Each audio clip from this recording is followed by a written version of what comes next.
Let's see, we have English speaker, but sometimes you're gonna have English speaker. I would appreciate if you can speak only English. This words become like international, correct? So just speak in English, no Arabic. That's why I tell my student back in Torino. So let's introduce the first speaker.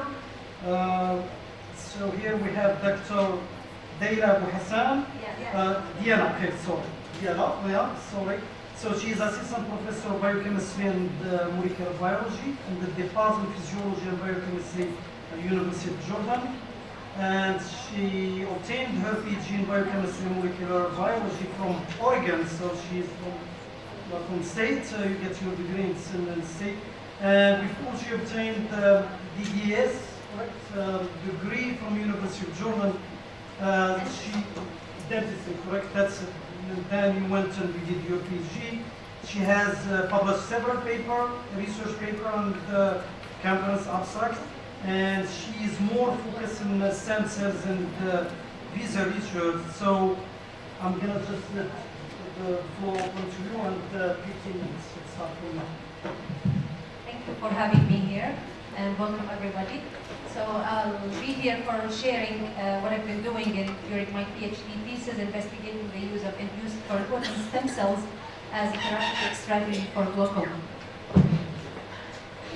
So the outline for my talk today, we're going to introduce you to glaucoma, trabecular meshwork, and then to stem cells, discuss the cell-differentiating glaucoma model I developed, and then the IPS differentiation or induced pluripotent stem cell differentiation into trabecular meshwork-like cells, and then their transplantation into cadaver human eyes, and then summarizing them. So, glaucoma basically, let's define it first, is a group of diseases in which changes or increases in intraocular pressure cause damage to the optic nerve, ending with blindness, and a special type of blindness in peripheral vision specifically. This type is pretty common in elderly population with with about 1.9% of US population above 40 having this disease, and 70 millions worldwide are affected, and 4 million of these end up with blindness. The treatment of this disease is pretty expensive, causing about $2.5 billion for treating these patients. The problem is that the resulting blindness is irreversible, and the progression of the disease is silent. Let's orient you with the tissue, very small tissue, very specific tissue. So this is a side view of the eye, and this is the front part of it, front side of it, and this is the back. Starting from the very front, since we are working in the anterior chamber, in the very front we have the cornea followed by the iris, and there is a very small region here where they meet, called the iridocorneal angle, where the trabecular meshwork tissue is located, followed by the lens and then the posterior part. This structure right here is the ciliary body that produces and secretes a fluid called aqueous humor that is secreted into produced right here from ciliary body and released into this space anterior to the lens, goes through the pupil and then does its functions like nourishing some avascular tissues of the lens and cornea and some other structures, then passing through the trabecular meshwork to get filtered and then leave through the venous circulation into the blood. There's a major trabecular route which occurs through the TM or trabecular meshwork, and another minor route accounts for less than 10% of the flow called uvuscular in the interstitial space, intercellular spaces of the ciliary muscle cell. Going deeper and zooming in inside the TM tissue it's composed of 3 cellular zones. The first 2 are basically made of these beans, fibrous beans, of collagenous beans covered by endothelial-like cells. This region specifically is responsible for filtration function and phagocytosis of debris carried with the aqueous humor.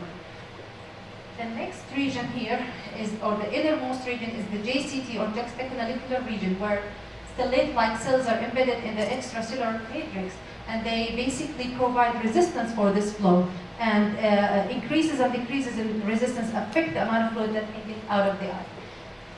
Later, the fluid exits through Schlemm's canal, then collecting that, and then to venous circulation. So what happens when changes in intraocular pressure, and these are pretty common, they happen with changes in position during day and night, with medications, and different situations also affect IOP. TM tissue senses these as mechanical stretchings by the integrins of their cell membranes, and they start to modify their behavior by changing or remodeling the extracellular matrix. And this is induced or acted by the action of metalloproteases, which start to digest some parts of the extracellular matrix to open up the way for aqueous humor to be released, and this brings back IOP or intraocular pressure into normal levels. Back in the 80s, Alvarado found that TM cell content is reduced with aging and also in glaucoma patients with about a 30% reduction in cellularity. And this reduction, he quantified that reduction in TM as a whole and JCT region specifically. And it was more specific to the JCT, although it was general. Because glaucomatous eyes are not really available for studies, so we decided to simulate the situation with partial cell loss by developing this model and inducing them with saponin detergent treatment. So we treated cadaveric human eyes for 7 minutes with saponin detergent, and then we cut these sections and stained for live and dead cells, live in green and dead in red. And you can see there's much more green in the untreated eyes versus the treated, and there's much more red in the treated eyes. We quantified that by counting the number of dead cells per field, and so many fields for that, and the amount of reduction was, the increase in death was significant in comparison to the controls. We also compared the leftover, or what we still have of the trabecular meshwork cells, comparing the volume of the live cells in tissue between the saponin-treated and control normal cells. And we also compared to glaucoma eyes. Very few are available, so we just stained them and quantified them. Very similar amount of live cells are still left in sections. We also tested the loss of functionality in these tissues by a commonly accepted system for measuring intraocular pressure, where we set the eyes inside a chamber and set the pressure at 1x or normal physiological pressure. Then we established a stable flow rate, and then we challenged these eyes with high pressure. So right away, there is a very quick response in which the flow is increased or doubled right away after the pressure was doubled, and this is just due to pressure gradient. It's not the IOP homeostasis. There's nothing of ECM remodeling happened yet. Later on, with time, extracellular matrix remodeling happens, opening up the way, letting more fluid to get out to the Schlemm's canal and increasing the flow rate. This is the normal situation. But once we add saponin detergent, this effect is has deteriorated and disturbed. The next step was to replace the lost cells or the dead cells by some sort of cells. So we tested that first using some primary cultured cells from human cadaveric eyes to test the feasibility, and they functioned well, but I couldn't show that. There's not much space for this. And the other option was using IPS cells or induced pluripotent stem cells. These are basically stem cells derived from fibroblasts, and fibroblasts were de-differentiated and deprogrammed by expression of some transcription factors that convert them back into stem cells, and from that point we can differentiate them to any cell type. These are ethical, there's no controversies available in the studies using embryonic stem cells. They're autologous, they're patient-specific, and they're relatively safer than taking, for example, mesenchymal cells from bone marrow that could be invasive, especially that we're talking about elderly patients. So we grow them in culture, and they grow in colonies like these. And then we started differentiating them under special conditions, converting their morphology to this shape that looks very similar to the primary cultured cells from the cadaveric human eyes. We also checked the expression of markers using Western blots, and also the messenger RNA using the RT-PCR. And the 4 markers up here are pluripotency markers. You can see they are expressed in the iPSCs, but they're almost gone in, they're not present in HTM, and they're almost gone in the iPSCs. Same thing in the messenger RNA, although there's still some amount produced, but it's already present in the HTM cells or human TM cells as well. Comparing the TM markers, this panel of markers was used, and there is similarity in the amount of expression of these markers. We also verified that using immunocytochemistry and comparing again the pluripotency factors present in the iPSCs but not in the HTM or TM-like cells, and the TM markers present in similar amounts and expression pattern in both the HTM and TM-like cells but not in the iPSCs.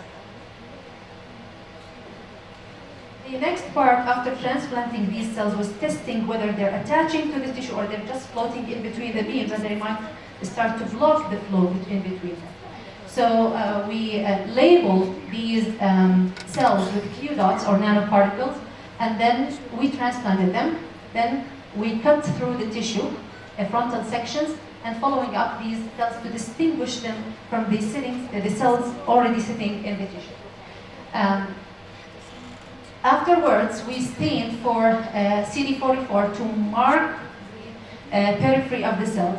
And the presence of both CD44 and Q dot around the cell indicate that this cell is sitting in a beam and it's taking the shape of a cell. It's not just rounded and floating in between the beams. The next part was testing the functionality and whether there was a change or modification or restoration of the lost function by a saponin treatment, and this involves 2 functions, including IOP homeostatic response and phagocytosis. Using the IOP, testing the IOP homeostatic response, we again established the same system, establishing a constant or stable flow rate at 1x normal physiological pressure. Then we applied saponin that disturbed the ability of these eyes to respond or to induce the IOP homeostatic response. There's not much increase in the flow rate with the increase in pressure. Afterwards, we added the cells, let them attach for a while, and then restart the flow again at 1x. Later on, we increased or we challenged these eyes with transplanted cells with a high pressure or 2x pressure, doubling the pressure, and noticing or following up what happens in the flow rate. And you can see the nice increase in the flow rate, indicating that the extracellular matrix is remodeling is happening and opening up the way for aqueous humor. We used some other cell types as controls for this, like UVEC cells or human umbilical vein endothelial cells, since if you remember, as I said, TM cells are endothelial-like cells. So we just used these, and you can see there's not much improvement in the flow rate after they were transplanted. We also used some RPS cells differentiated in some other conditions, and they were unable again to restore the IOP homeostatic response. Same thing when we not transplant any cell type. The last function we tested, the second function we tested was phagocytosis by applying zymosan bacterial particles colored in red to all cell types, and then we stained for a lysosomal marker LAMP1 in green, as you see, and the co-localization of both, indicated in yellow, indicates that these particles are inside the lysosome and they got phagocytosed, as you see in HTM cells and TM-like cells, but not in iPSCs. If you also, we also can quantify that by doing the experiment several times and taking several pictures and then counting the number of the particles inside each cell and then quantify that. They were very similar in the amount of phagocytosis they can perform. To summarize and conclude, this was the first experimental demonstration of a relationship between loss of function and cellular loss or loss of cellularity we were able to show that T-like cells are similar in morphology, marker expression, and functionality, and they were able to repopulate the tissue. And this is the first, again, successful report for transplantation of some type of stem cells inside the trabecular meshwork. With that, I would like to thank you all for having your attention, and thank also my mentor, Dr. Ted Ackman and Mary Kelly, Dr. Shimboli and Ali Ryan, who worked with me and started these studies, and I just followed up with them. Funding from NIH and Research to Prevent Blindness, Oregon Health and Science University, and the University of Jordan. I think we can take 2 questions. Any questions? No? Okay, well, I have 1 question. So I know you mentioned you use, what did you use for the marker that you, for your stem cells? Again, what was the chemical that you have used? You said you label your stem cells. Nanoparticles. These are just small-sized particles in nanometers, basically. They get incorporated in They can get, and they don't get out as well, so that's why we use them to follow up the cells and happen with them. Okay, well, how long do you incubate them with? About an hour to get inside the cells, and then we can use the cells. They can be kept for a long time after they're empty. So you can do your experiments with these, with the cells labeled. Questions? No? Oh, she has a question. The images you just saw is focal microscopy, or did you do any TM imaging to just see sections of the particles? Did you do a Z-tag for the particles inside? Z-tags. Okay. Thank you, Dr. Diala. Our next speaker is Dr. Violet Casabri, and she will have a presentation with the title In vitro modulation of pancreatic insulin secretion and extrapancreatic insulin action and peptide glycation by curcuma longa aqueous extract. Dr. Violet is a member of Faculty of Pharmacy at the University of Jordan. She is a biomedical associate professor with over than 30 publications in reputable journals, and her work or expert mainly on natural product-based therapeutics of diabetes, obesity, and cancer. And in addition to her research and projects in clinical research and drug discovery. And there's a long CV, so I have to cut short. And she has served as a member of various scientific societies and acted on a number of institutional committees.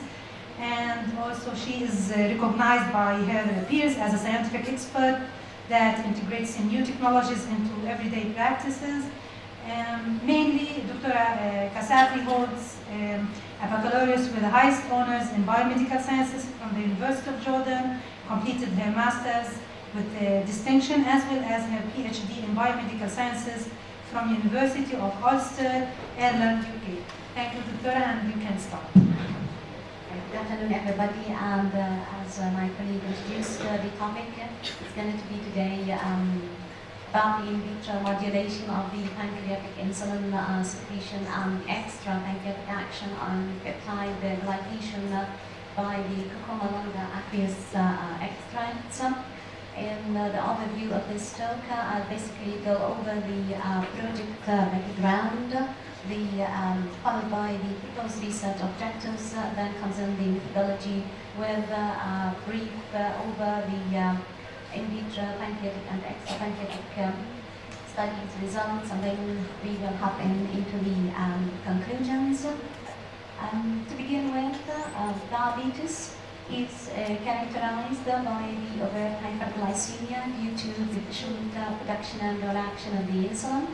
The chronic hyperglycemia, as well as the accumulation of the advanced glycation end products, they will contribute to the development and progression of the diabetic complications. Among the current treatment regimens, we have insulin eliminants, sulfonylureas, diet and weight control. comparable to the conventional anti-diabetes pharmacotherapeutic agents, the edible, medicinal, and aromatic plants. They are used for the management of diabetes via the enhancement of the pancreatic insulin secretion, as well as the augmentation of the extrapancreatic insulin action. They may as well exert their hypoglycemic efficacies via the reductions of the intestinal glucose absorption and the hepatic gluconeogenesis.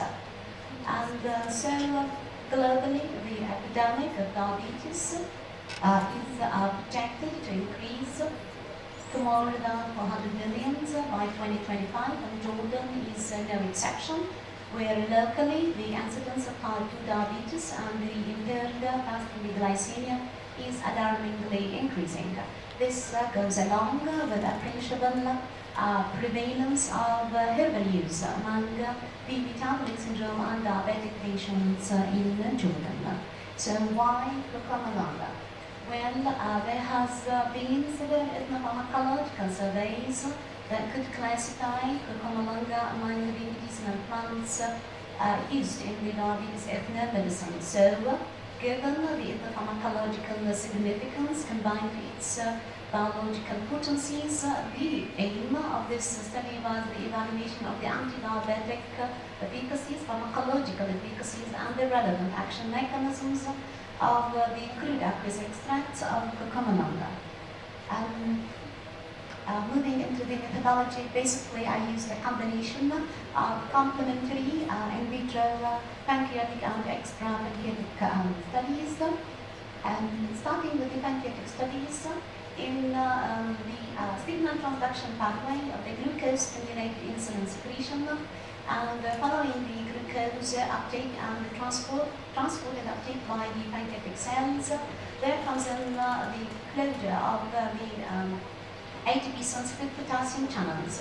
This prompts the membrane depolarization, triggering subsequently the opening of the voltage-gated calcium channel and the influx of calcium from extracellular pools. The increase in intracellular calcium concentrations would